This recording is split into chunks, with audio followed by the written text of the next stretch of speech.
ज्ञान मार्गी को इतनी छूट क्यों है? क्योंकि ये सर्वोच्च मार्ग है, सर्वोच्च मार्ग है, जिसके कारण उसका असफल होने की संभावना बहुत कम है। छोटी मोटी चीजों से असफल नहीं होता ज्ञान मार्ग।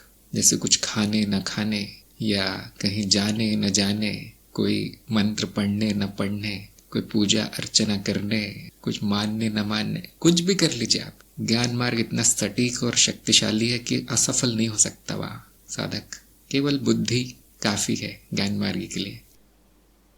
अगर आप ऐसा कुछ कर रहे हैं जो कि बुद्धि को नष्ट करता है, तो असफलता मिलेगी। जैसे भाषा की मिलावट कर रहे हैं, या भाषा नहीं आती, शुद्ध नहीं है भाषा, या पढ़े लिखे नहीं है, या तर्क वितर्क करना आता नहीं है, समझ अच्छी नहीं है, या ध्यान अच्छा नहीं है, ध्यान नहीं दे पाते। वीडियो चल रहा है, 1 घंटे का वीडियो है लेकिन ध्यान 1 मिनट का है, तो इस तरह की बुद्धि हो तो समस्या आती है। लेकिन बाकी चीजें ज्ञान मार्गी कुछ भी कर सकता है जीवन में, कोई समस्या नहीं, कोई नैतिक कोई अनैतिक, कोई पाप कोई पुण्य, कुछ भी नहीं है ज्ञान मार्गी के लिए। बुद्धि मात्र है, बौद्धिक मार्ग है। ज्ञान मार्ग सर्वोच्च है। ये कैसे तय हुआ है?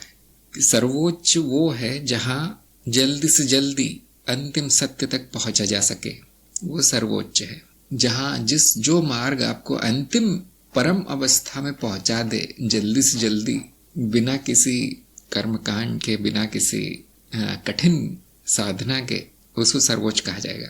जिसमें बैठे न रहना पड़ता हो 20-20 साल, जिसमें ऐसी साधना ना हो कि पसीने छूट जाए और खून सूख जाए आपका देखकर उसको, या इसमें ऐसा आडंबर ना हो जो कि बेकार हो, अंधविश्वास हो पूरा, वो मार्ग सर्वोच्च है। और इसमें सबसे ऊपर ज्ञान मार्ग आता है, और बहुत दूर है फिर बाकी मार्ग। सभी जानते हैं कि बाकी मार्गों में कितनी मेहनत है और उसका फल कितना कम आता है। बाकी मार्गों में कोई फल नहीं आता अक्सर, क्योंकि वो अधिकतर इस युग में भ्रष्ट हो चुके हैं, उनको सिखाने वाले भी भ्रष्ट हो चुके हैं उन मार्गों को।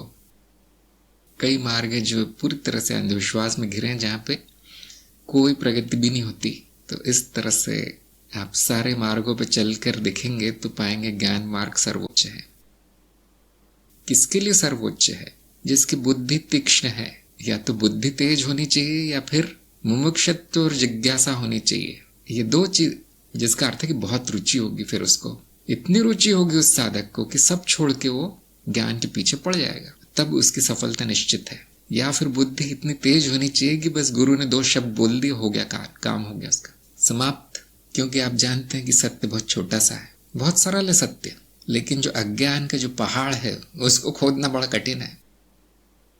तो जिसको भी ये जानना है कि सर्वोच्च मार्ग क्या है, उसके लिए मेरा सुझाव है कि 2-4 मार्गों पर चल के देखिए।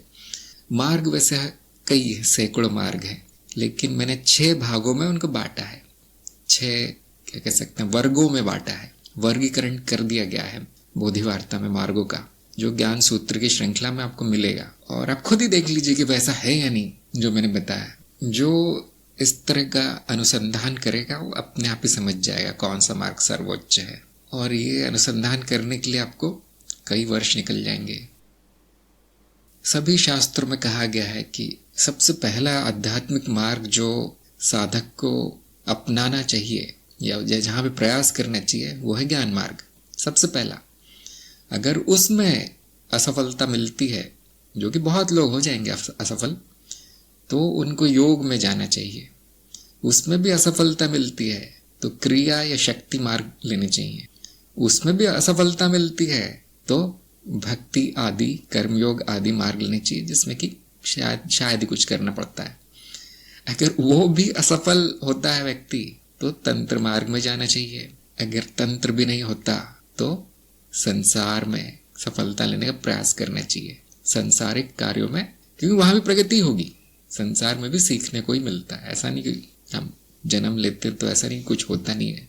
केवल जन्म मात्र लेने से प्रगति होती है मनुष्य की।